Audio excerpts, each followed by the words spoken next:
I think she still there. అట్లా అనిపిస్తుంది నాకు. Because certain people know we don't want them to, they are not there అన్నదే వినడానికి కూడా అంటే హౌ ఇస్ ఇట్ పాసిబుల్, అది ఇట్స్ నాట్ పాసిబుల్, ఆమెకి ఎట్లా జరగదే, ఆమెకి ఇవన్నీ జరగదే అని అనుకునే వ్యక్తుల్లో కొంతమందికి ఒక అలవాటు ఉంటుంది, ఎంత సన్నిహితులైనా సరే వాళ్ళు మరణించినప్పుడు మటుకు వెళ్ళి చూడరు. ఎందుకంటే ఆ రూపాన్ని మైండ్లో ముద్రించుకోవటం ఇష్టం లేక. వాళ్ళు అలాగే ఉండాలి అందంగా, వాళ్ళు మన ఊహా చిత్రంలో అలాగే ఉండాలని. నాకు కూడా నేను అస్సలు నమ్మలేదు. ఇంకా లాస్ట్ ముందు రోజు చూడకూడదు అనుకున్నాను, తర్వాత ఇంకా తప్పలే, అట్లీస్ట్ కొంత అన్నా చూడాలని కూర్చున్నాను టీవీ ముందు. But still there is no feeling, kind of numbness అంటారు చూడండి. Absolutely no, this is not possible, that is not her అలా. ఐ మీన్ మొన్న అంటే ఆ మధ్య ఎప్పుడో కలిసి, ఎందుకంటే 100 years ఇది జరిగింది కదా చెన్నైలో, సెంటినరీ. సో తెలుగు వాళ్ళకి సపరేట్గా ఒకరోజు పెట్టారు, దాంట్లో సీఎం గారు రాలేదు. సీఎం గారిది, జయలలిత గారిది సెంటినరీ ముందు రోజు ఒకటి పెట్టారు, 2 days ఏదో పెట్టారు ఒకటి.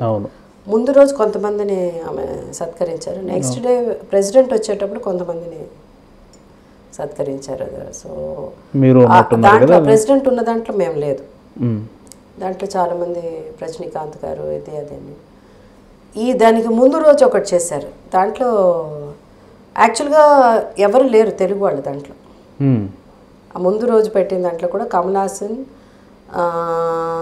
రజనీ గారు ఉన్నారు అనుకుంటా, I think he was there, Rajini గారు ఉన్నారు, శివకుమార్ వాజ్ దేర్, ఇళయరాజా, తర్వాత ఇంకా ఎవరో 2-3, అండ్ అఫ్ కోర్స్ ఆమె పాత హీరోయిన్స్ ఆమె ఉన్నప్పుడు ఇంకెవరెవరో ఉన్నారు, అందరు చాలా మంది ఉన్నారు.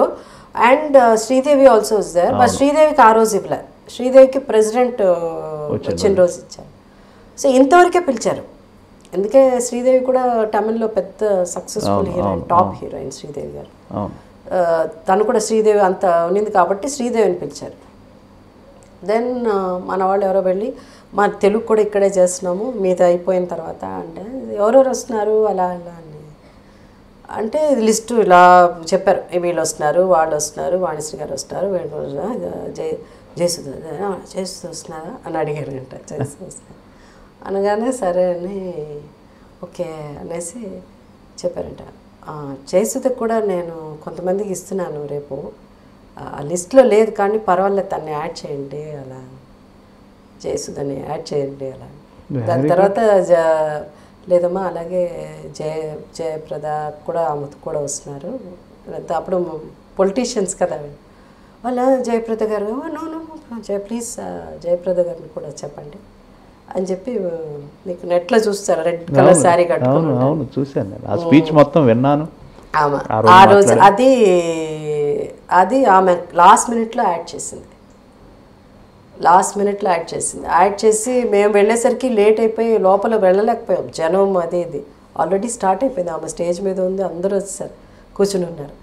నేను జయప్రద మేమంతా మా ఇవంతా లేట్ అయిపోయిన తర్వాత స్టేజ్ మీదకి వెళ్ళినప్పుడు కూడా స్టేజ్ మీద వాళ్ళు లిస్ట్ జనరల్గా ఉంటారు కదా వాళ్ళు సెక్యూరిటీ, వీళ్ళు లిస్ట్ చదువుతున్నప్పుడు కూడా మళ్ళీ జయప్రద పేరు లేదు, మళ్ళీ ఓన్లీ జయసుధ పేరే ఉంది.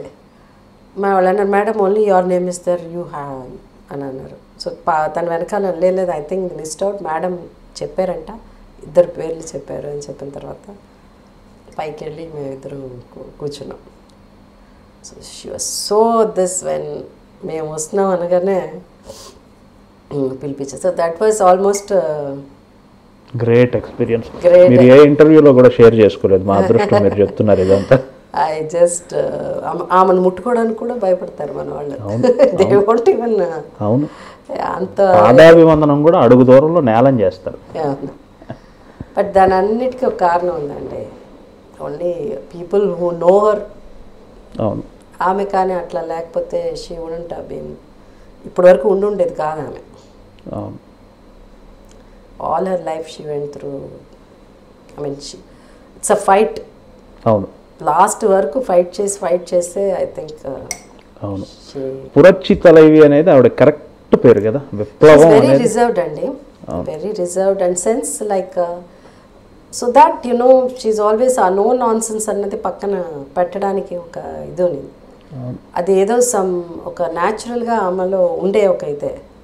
బట్ పొలిటికల్ వచ్చి ఆమె అంత రూత్లెస్ అని, ఆమె ఇదని, ఆమె అందరూ ఇట్లా పడతారు అవన్నీ ఆమె వద్దని చెప్పలేదు. ఎందుకు వద్దని చెప్పలేదంటే దానికి కారణం చాలా ఉంది. ఆమె అలా లేకపోతే సస్టైన్ చేయలేను. Being a women and single women, family members కూడా ఐ మీన్ ఉన్నారు but I don't know because I don't want talk much about them. But ఒంటరి ఆడది, అంత పెద్ద పార్టీకి నాయకురాలు అంటే సహజంగా ఎంతో మంది ఎన్నో రకాలుగా అడ్వాంటేజ్ తీసుకుంటారు కదా. అది కంట్రోల్ చేయాలంటే ఆవిడ మరి అలాగే ఉండాలి కదా. అడ్వాంటేజ్ తీసుకోవడం, ఒకసారి ఆమెకి పెద్ద యాక్సిడెంట్ కూడా అయింది. 89 మీనంబాకం ఎయిర్పోర్ట్ దగ్గర. సో రుటిలో తప్పింది ఆవిడ. Just to killer, that's all. It was not an accident. I know that. అది కూడా ఆమె చెప్పారు నాకు. దట్స్ సో ఎందుకంటే ఎప్పటికప్పుడు ఆమెని అసలు రియలీ ఆవిడ ఒక ఇంటర్వ్యూలో చెప్పారండి, 96లో ఆవిడని అరెస్ట్ చేసినప్పుడు ఆ కూమ్ రివర్ పక్కన ఉన్న జైలుకి ఆవిడని పంపిస్తే ఆవిడ కోసమే ఆ మూసివేసిన జైలు ఓపెన్ చేశారట. ఎలుకలు, బల్లులు, పురుగులు. ఆవిడ పెట్టిన రూము ఆవిడ చెప్తున్నారు, ఒక జువాలజీ క్లాస్ కండక్ట్ చేయొచ్చు. నేను అక్కడ 28 రోజులు ఉన్నాను. ఏమైతేంది లైఫ్లో ఎదుర్కొందామని మొండిగేస్తారండి అంతే. ఆమెకి పెద్దగా లైక్ నిజంగా ఆ టైంలో కూడా పొలిటీషియన్ అవ్వాలని ఆమెకి కోరిక లేదు. ఎందుకంటే ఆమెకున్న ఆ మైండ్ సెట్కి ఇది పనికిరాదు పాలిటిక్స్, ఆమె కూడా పనికిరాదు. బట్ బికాస్ ఆఫ్ ఎంజిఆర్ గారు, he was not keeping well, she has to. So that's how she took party. ఇది పార్టీ నిలబెట్టాలి అని ఎంజిఆర్ గారి కోసం అని she work very very hard, very sincere, dedicated. Nothing ఏదో దేనికోసమో ఆశించి వెనక ఏదో వేసుకుని వెళ్ళాలి అలాంటిది ఏమి చేయలేదు. 2007లో ఆవిడ ఒక ఇంటర్వ్యూ ఇచ్చారు సిమి గరేవాల్కి. ఆ టైంలో ఆవిడ ఏం చెప్పారంటే, ఐఎమ్ లైక్ ఏ సన్యాసి, నేను మనసులో సన్యాసిని. ఆవిడ చెప్పే మాటలు కూడా, ఎనదు ఉళ్ళముం ఎనదు ఇల్లముం తమిళగం దాన్, నా మనసు ఇదే, నా ఇల్లు ఇదే, నాకు ఇంతకు మించి ఎవరు లేరు. ఈవెన్ అఫీషియల్స్తో మాట్లాడాలన్నా కూడా చాలా మంది అనుకుంటారు షీ రైట్స్ వెరీ వెల్, బాగా రాస్తారు. అందరికి ఉత్తరాలే రాస్తారు. ఎంతో టెక్నాలజీ ఇది వచ్చినా కూడా అప్పుడు కూడా అఫీషియల్స్ కూడా ఎవరికైనా థ్యాంక్స్ చెప్పాలన్నా చాలా చక్కగా, మొన్న దాకా కూడా ఆమె చేసేవారు. She used to do that. కరుత్రు పలవై అనేది సంథింగ్ ఆవిడ వరుస సంకలనాలు రాసేవాళ్ళట 70sలో. మీకు ఒక ఇంట్రెస్టింగ్ విషయం చెప్తా. మీరు లెటర్స్ ఆవిడ రాస్తున్నారన్నారు కదా, నేను విన్నా ఒక విషయం చెప్తాను, మీరు ఎంటర్టైన్ అవుతారని చెప్తాను. మీ హీరోయిన్లు అందరికీ అభిమానులు ప్రేమ ఉత్తరాలు రాస్తూ ఉంటారు కదా, మీకు కూడా చాలామంది రాసే ఉంటారు కదా. ఒక అభిమానట జయలలిత గారికి ఉత్తరం రాస్తున్నాడట ప్రతి వారం అట. ఫలాని నేను మిమ్మల్ని ప్రేమిస్తున్నాను, నేను మీకు తగిన వాడిని, ఫలాని రోజు లోపల మీరు నన్ను పెళ్లి చేసుకోకపోతే నేను చచ్చిపోతాను. ఒక 7-8 ఉత్తరాలు వచ్చాక ఆవిడ ఫస్ట్ టైం ఒక రివర్స్ ఉత్తరం రాసిందట, రిటర్న్ ఉత్తరం రాసిందట. నువ్వు నన్ను పెళ్లి చేసుకోవాలనుకోవటం కరెక్టే, అందుకేం తప్పు లేదు, నీకు ఆ భావన కూడా సమంజసమే, అయితే నాకు ఒక కండిషన్ ఉంది, మాట మీద నిలబడేవాడిని మాత్రమే పెళ్లి చేసుకోవాలనుకున్నాను, మరి నువ్వేమో మాట మీద నిలబడట్లేదు అంటే అర్థమైందా? అంటే చచ్చిపో, నువ్వు ఫలాన్ డేట్లోగా అని చెప్తున్నావు కానీ చచ్చిపోవట్లేదు.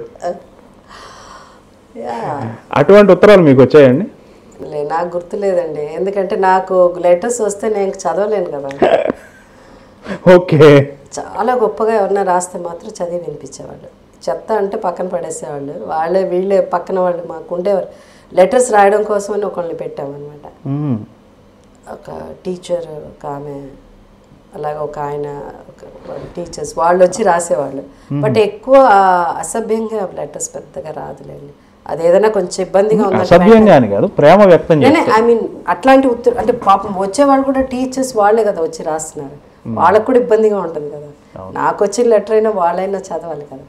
సో అలా అది లవ్ లెటర్స్ తక్కువ, అంటే కొంచెం ఆ రోజులు మరి ఇంత దారుణంగా ఉండేవారు కాదు. అది కాక మీరు మోర్ ఫ్యామిలీ ఆర్టిస్ట్ కదా, మిమ్మల్ని శ్రీదేవి గారు జయప్రద గారి లాగా కొంత గ్లామర్ జోనర్లో ఉన్నా కానీ మీరు మోర్ ఇది కదా, girl next door. Next door కదా.